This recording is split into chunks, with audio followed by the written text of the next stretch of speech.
भाग 1। जब कोई आपको गुस्से में उकसाए, शांत रहना क्यों जरूरी है। दोस्तों, स्वागत है आपका किताबी दुनिया चैनल में। यहां हम सीखते हैं जिंदगी को समझने और उसे बेहतर बनाने की बातें किताबों और दर्शन से। आज के इस पहले भाग में हम बात करेंगे उस पहली जगह के बारे में जहां अगर आपने शांत रहना सीख लिया तो आपकी जिंदगी में अद्भुत बदलाव आ सकते हैं। ये जगह है जब कोई आपको गुस्से में उकसाए। अब जरा सोचिए, ये स्थिति कितनी आम है। कभी ट्रैफिक में कोई हॉर्न बजा बजा कर आपको परेशान कर देता है, कभी ऑफिस में कोई सहकर्मी आपके काम पर ताना मार देता है, कभी घर में रिश्तेदार या पड़ोसी किसी छोटी सी बात को बड़ा बनाकर आपको चिढ़ाने की कोशिश करते हैं। इन सब मौकों पर आपके पास सिर्फ दो विकल्प होते हैं। एक, उसी वक्त पलटकर जवाब देना, या दो, मुस्कुराना, चुप रहना और अपना काम जारी रखना। स्टोइसिज्म का नजरिया, स्टोइस दार्शनिक कहते हैं, हमारे साथ क्या होता है ये हमारे हाथ में नहीं है, हम उस पर कैसी प्रतिक्रिया देते हैं यही हमारी असली ताकत है। मार्कस ऑरेलियस ने अपनी डायरी में लिखा था, अगर कोई आपको चोट पहुंचाने की कोशिश करे और आप प्रतिक्रिया न दें तो उसने आधी जंग हार दी है। ये वाक्य सुनने में आसान लगता है, लेकिन जब असल जिंदगी में कोई हमारे सामने हमें गुस्सा दिला रहा हो तब ये बहुत कठिन हो जाता है, क्योंकि हमारा दिमाग तुरंत फाइट मोड में चला जाता है और बिना सोचे समझे जवाब दे देता है। लेकिन याद रखिए, सामने वाला आपके गुस्से से जीतता है, आपके चुप रहने से हारता है। एक कहानी, सिपाही और सम्राट। प्राचीन रोम में एक सम्राट अपने महल के बाहर टहल रहा था। तभी एक सिपाही ने शायद नशे में या गुस्से में सम्राट के कपड़ों पर कीचड़ फेंक दी और अपशब्द बोले।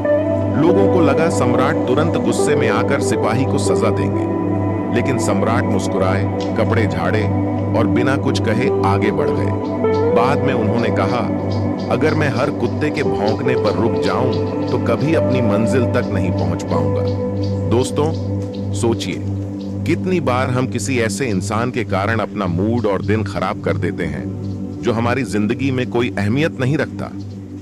साइकोलॉजी और शांत रहना विज्ञान कहता है, जब कोई हमें अपमानित करता है तो हमारे दिमाग में अमिगडाला नाम का हिस्सा एक्टिव हो जाता है। ये हमें फाइट या फ्लाइट मोड में डाल देता है। अगर हम तुरंत प्रतिक्रिया देते हैं तो ये सिस्टम ओवरड्राइव में चला जाता है और हम वो बातें कह या कर देते हैं जिनका बाद में पछतावा होता है।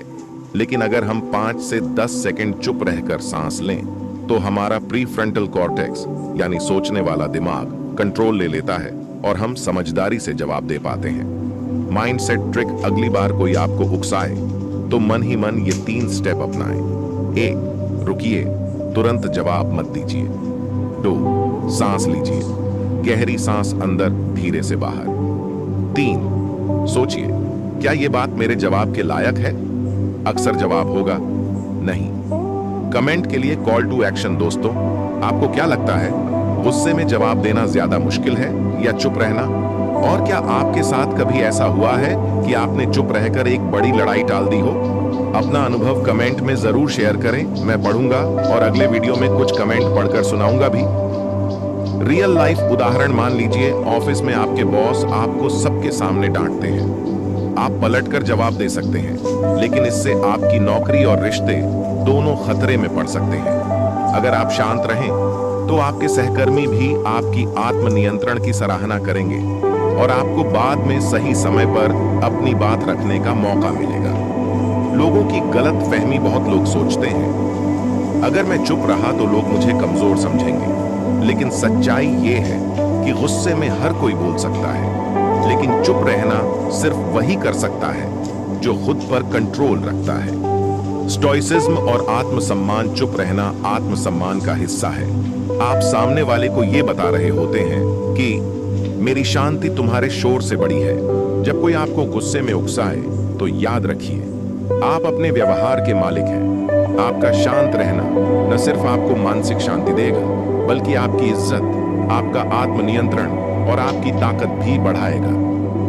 अगले भाग की झलक। अगले भाग में हम बात करेंगे, जब आपको आपकी मेहनत का क्रेडिट न मिले तब शांत रहना। ये भी एक ऐसी स्थिति है जो जिंदगी में बार बार आती है।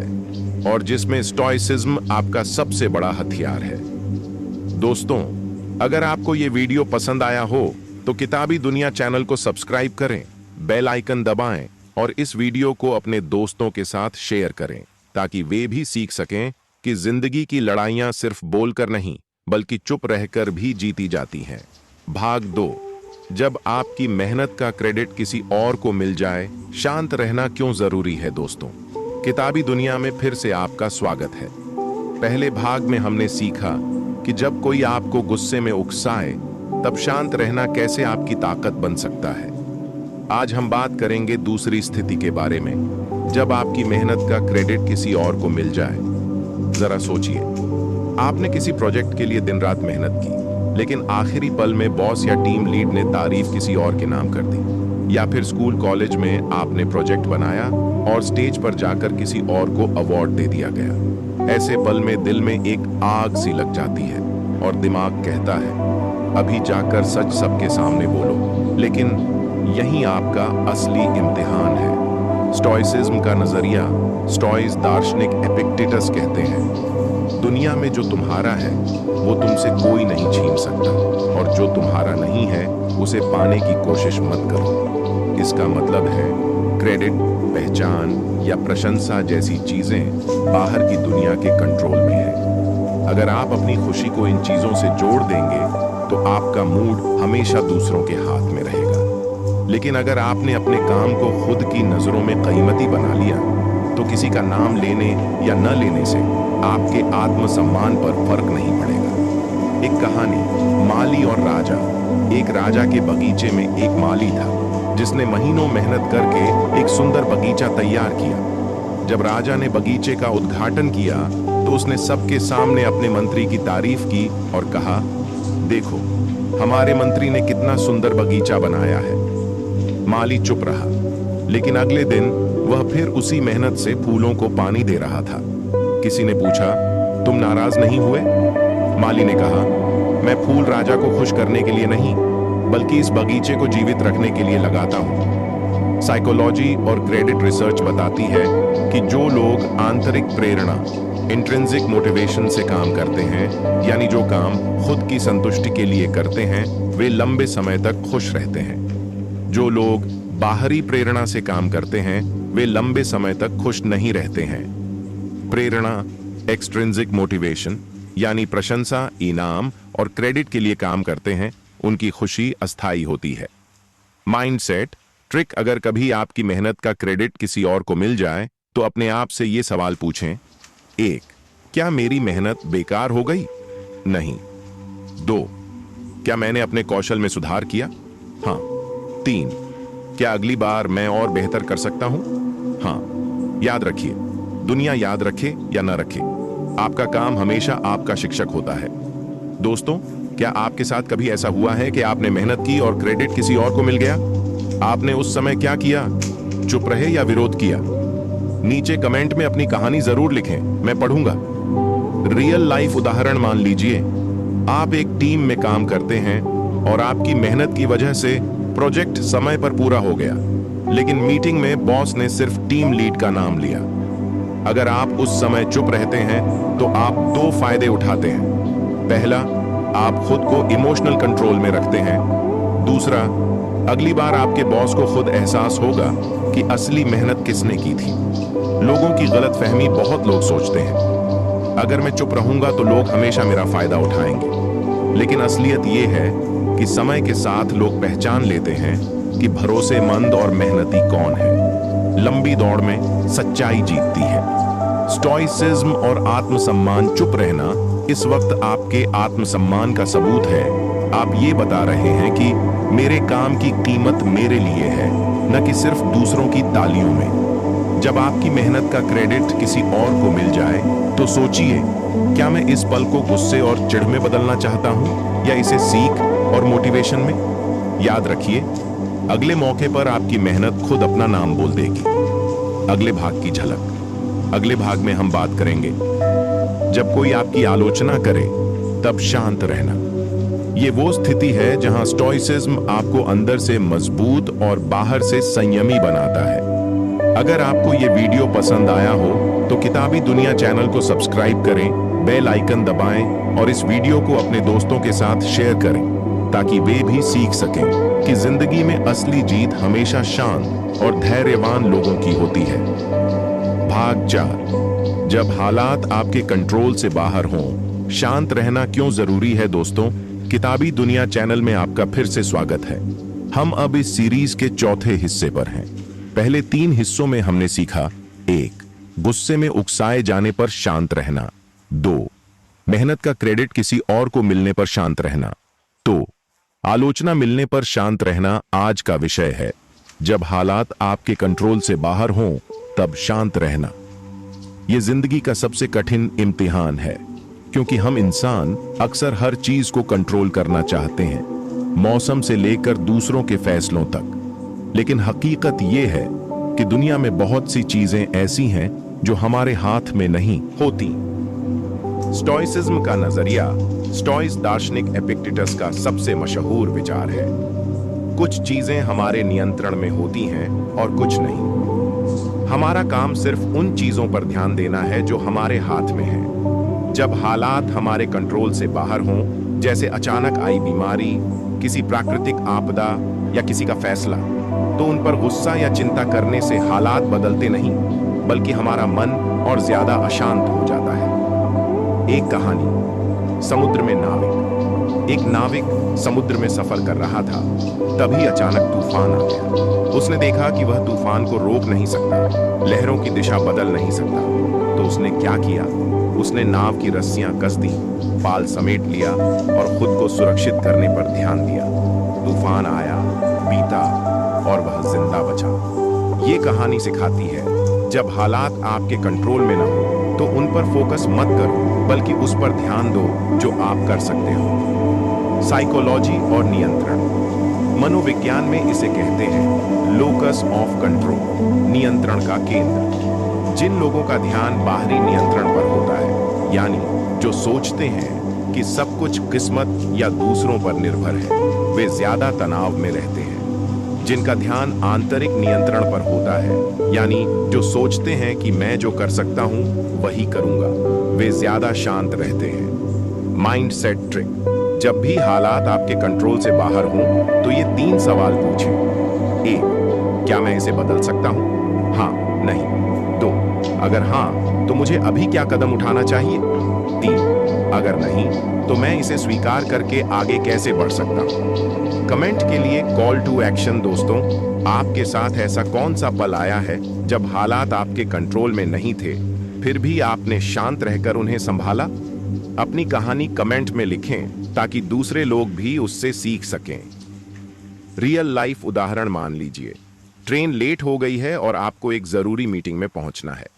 आप चिल्ला सकते हैं, स्टेशन मास्टर से बहस कर सकते हैं, लेकिन ट्रेन वक्त पर नहीं आएगी। अगर आप शांत रहेंगे तो आप फोन पर मीटिंग शिफ्ट कर सकते हैं या अगले ट्रेन विकल्प का इंतजाम कर सकते हैं। लोगों की गलतफहमी बहुत लोग मानते हैं। अगर मैं हालात पर गुस्सा नहीं करूंगा तो मैं हार मान लूंगा, लेकिन असल में गुस्सा करने से सिर्फ ऊर्जा बर्बाद होती है। समाधान ढूंढना असली जीत है। स्टोइसिज्म और मानसिक शांति। स्टोइसिज्म सिखाता है कि मानसिक शांति तभी संभव है जब हम बाहरी अनकंट्रोलेबल फैक्टर्स को स्वीकार करना सीख लें। ये हार नहीं, बल्कि समझदारी है। अंतिम विचार। जब हालात आपके कंट्रोल से बाहर हों, तो खुद से कहें, मैं अपनी ऊर्जा वहां लगाऊंगा जहां मैं फर्क डाल सकता हूं। यही शांत रहने की असली ताकत है। अगले भाग की झलक। अगले भाग में हम बात करेंगे, जब कोई आपको गलत समझे तब शांत रहना। ये वो स्थिति है जिसमें बहस करने की बजाय समय और कर्म आपका असली वकील बनते हैं। अगर आपको ये वीडियो पसंद आया हो तो किताबी दुनिया चैनल को सब्सक्राइब करें, बेल आइकन दबाएं और इस वीडियो को अपने दोस्तों के साथ शेयर करें ताकि वे भी सीख सकें कि जीवन के तूफानों में शांत रहना ही असली नाविक की पहचान है। भाग 5। जब कोई आपको गलत समझे, शांत रहना क्यों जरूरी है। दोस्तों, किताबी दुनिया चैनल में आपका स्वागत है। हम इस सीरीज में अब तक 4 स्थितियां सीख चुके हैं और आज हम बात करेंगे 5वीं स्थिति की। जब कोई आपको गलत समझे। सोचिए, आपने दिल से किसी की मदद की, लेकिन उसने सोचा कि आप अपना फायदा निकालना चाहते हैं, या फिर आपने सच बोला लेकिन लोगों ने आपको झूठा समझ लिया। ऐसे पल में सबसे बड़ा मन करता है कि तुरंत सफाई दें, बहस करें और हर किसी को समझा दें कि आप सही हैं। लेकिन क्या वाकई ये जरूरी है? स्टोइसिज्म का नजरिया स्टोइस दार्शनिक मार्कस ऑरेलियस कहते हैं, अगर कोई आपको गलत समझता है और आप जानते हैं कि आप सही हैं, तो समय को अपना वकील बनने दें। इसका मतलब है सफाई देने की जल्दी में हम कई बार अपने शब्दों से अपनी ही बात को कमजोर कर देते हैं। जब आप शांत रहते हैं तो आपका व्यवहार और कर्म खुद आपकी सच्चाई साबित करते हैं। एक कहानी, साधु और व्यापारी। एक साधु गांव में आता है। गांव का व्यापारी अफवाह फैलाता है कि साधु चोर है। साधु चुप रहता है, कोई सफाई नहीं देता। महीनों बाद असली चोर पकड़ा जाता है और गांव वालों को सच पता चल जाता है। लोग साधु से माफी मांगते हैं तो वह कहता है, अगर मैं सच में चोर नहीं था तो सफाई देना मेरी जिम्मेदारी क्यों होती? सच तो खुद ही सामने आना था। साइकोलॉजी और गलतफहमी मनोविज्ञान में इसे कंफर्मेशन बायस कहते हैं। जब लोग एक बार कोई राय बना लेते हैं तो वे उसी राय को सपोर्ट करने वाली बातें ज्यादा नोटिस करते हैं। अगर आप तुरंत बहस करते हैं तो वे और ज्यादा जिद पर अड़ जाते हैं। लेकिन अगर आप समय देते हैं तो उनके पास आपके बारे में सोचने का मौका आता है और सच खुद सामने आता है। Mindset trick. जब कोई आपको गलत समझे तो अपने आप से ये 3 बातें कहें। 1 को साबित करने की जल्दी सिर्फ झूठे को होती है। 2, समय और कर्म सबसे अच्छे वकील हैं। 3, मैं अपने काम पर फोकस करूंगा, न कि हर अफवाह पर। दोस्तों, क्या आपके साथ कभी ऐसा हुआ है कि किसी ने आपको गलत समझा और बाद में सच खुद सामने आ गया? अपना अनुभव कमेंट में जरूर लिखें ताकि हम सब उससे सीख सकें। रियल लाइफ उदाहरण मान लीजिए, ऑफिस में अफवाह फैलती है कि आपने गलती की है। अगर आप हर किसी को जाकर सफाई देंगे तो लोग सोच सकते हैं कि आप डर रहे हैं। अगर आप चुप रहकर अपना काम जारी रखते हैं तो जब असली गलती सामने आएगी तो लोग खुद आपके सम्मान में खड़े होंगे। लोगों की गलतफहमी। बहुत लोग सोचते हैं, अगर मैं सफाई नहीं दूंगा तो लोग हमेशा मुझे गलत समझेंगे। लेकिन सच्चाई ये है कि जो लोग आपको सच में जानते हैं उन्हें सफाई की जरूरत नहीं होती, और जो लोग पहले से आपके खिलाफ हैं उन्हें कोई भी सफाई नहीं बदल सकती। स्टोइसिज्म और आत्मविश्वास। स्टोइसिज्म सिखाता है कि आत्मविश्वास का मतलब है अपनी सच्चाई को जानना और हर किसी से उसकी मंजूरी न लेना। अंतिम विचार, जब कोई आपको गलत समझे तो शांत रहना सिर्फ संयम नहीं बल्कि ताकत है। याद रखिए, झूठ तेज दौड़ सकता है लेकिन सच हमेशा मैराथन जीतता है। अगले भाग की झलक। अगले भाग में हम बात करेंगे जब आपको इंतजार करना पड़े तब शांत रहना। ये वो स्थिति है जो हमारे धैर्य और सहन शक्ति का सबसे बड़ा टेस्ट लेती है। अगर आपको ये वीडियो पसंद आया हो तो किताबी दुनिया चैनल को सब्सक्राइब करें, बेल आइकन दबाएं और इस वीडियो को अपने दोस्तों के साथ शेयर करें ताकि वे भी सीख सकें कि गलत फहमी के सामने भी सच्चाई का सबसे अच्छा साथी समय होता है। भाग 6। जब आपको इंतजार करना पड़े। शांत रहना क्यों जरूरी है दोस्तों? किताबी दुनिया चैनल में आपका फिर से स्वागत है। अब तक हमने 5 स्थितियां सीखी हैं जहां शांत रहना हमारी ताकत बन सकता है। आज की स्थिति है जब आपको इंतजार करना पड़े। इंतजार ये एक ऐसा शब्द है जिसे सुनते ही कई लोगों का धैर्य टूटने लगता है। चाहे बस का इंतजार हो, किसी रिजल्ट का इंतजार हो, प्रमोशन का इंतजार हो या फिर सही मौके का इंतजार हो, इंतजार हमेशा आसान नहीं होता। लेकिन जो लोग इंतजार के दौरान शांत रहना सीख लेते हैं वही जिंदगी में लंबी रेस जीतते हैं। स्टोइसिज्म का नजरिया। स्टोइस दार्शनिक सेनेका कहते हैं, जो समय आप गुस्से या बेचैनी में बिताते हैं वही समय आप धैर्य और तैयारी में भी लगा सकते हैं। इसका मतलब है कि इंतजार को सिर्फ एक ठहराव मत समझिए बल्कि इसे तैयारी का मौका मानिए। एक कहानी, बांस का पेड़। चीन में बांस का पेड़ बोने के बाद पहले 5 साल तक जमीन के ऊपर कुछ नहीं दिखता, लेकिन इस दौरान उसकी जड़ें गहरी और मजबूत हो रही होती हैं। छठे साल में वह अचानक 90 फीट तक बढ़ जाता है। ये कहानी बताती है इंतजार का मतलब बर्बादी नहीं बल्कि तैयारी है। साइकोलॉजी और इंतजार मनोविज्ञान में एक टर्म है। डिलेड ग्रेटिफिकेशन रिसर्च कहती है कि जो लोग इंतजार के दौरान शांत रहकर खुद को कंट्रोल कर पाते हैं वे लंबे समय में ज्यादा सफल होते हैं, क्योंकि वे अधीर होकर गलत फैसले नहीं लेते। Mindset trick. जब आपको इंतजार करना पड़े तो ये 3 काम करें। 1, उस समय को सीखने या तैयारी में लगाएं। 2, खुद को याद दिलाएं कि जल्दी मिलने वाली चीजें अक्सर जल्दी खत्म भी हो जाती हैं। 3, छोटे छोटे लक्ष्य बनाएं ताकि लंबा इंतजार बोझ न लगे। दोस्तों, आपके साथ ऐसा कौन सा अनुभव रहा है जिसमें इंतजार ने आपकी जिंदगी बदल दी? नीचे कमेंट में जरूर शेयर करें ताकि दूसरे भी धैर्य की ताकत समझ सकें। रियल लाइफ उदाहरण मान लीजिए, आप किसी सरकारी नौकरी के रिजल्ट का इंतजार कर रहे हैं। अगर आप इस दौरान सिर्फ बेचैन रहेंगे तो आपका मानसिक स्वास्थ्य बिगड़ सकता है। अगर आप इस समय को नए स्किल्स सीखने या दूसरे विकल्प तैयार करने में लगाएंगे तो रिजल्ट चाहे जो भी हो, आप जीतेंगे। लोगों की गलतफहमी। बहुत लोग मानते हैं इंतजार बर्बादी है, लेकिन असल में इंतजार एक निवेश है जिसमें अगर आप धैर्य का ब्याज जोड़ दें तो नतीजे और मजबूत मिलते हैं। स्टोइसिज्म और धैर्य। स्टोइसिज्म सिखाता है कि समय का नियंत्रण हमारे हाथ में नहीं है, लेकिन उसका उपयोग हमारे हाथ में है। इंतजार का समय आपके भविष्य की नींव रख सकता है। अंतिम विचार। इंतजार में शांत रहना सिर्फ संयम नहीं बल्कि तैयारी है। याद रखिए, जल्दी खिलने वाले फूल जल्दी मुरझा जाते हैं, लेकिन धीरे धीरे बढ़ने वाले पेड़ सदियों तक छाया देते हैं। अगले भाग की झलक। अगले भाग में हम बात करेंगे जब आप हार का सामना करें तब शांत रहना। ये वो स्थिति है जिसमें भावनाओं को काबू में रखना ही आपको फिर से उठने की ताकत देता है।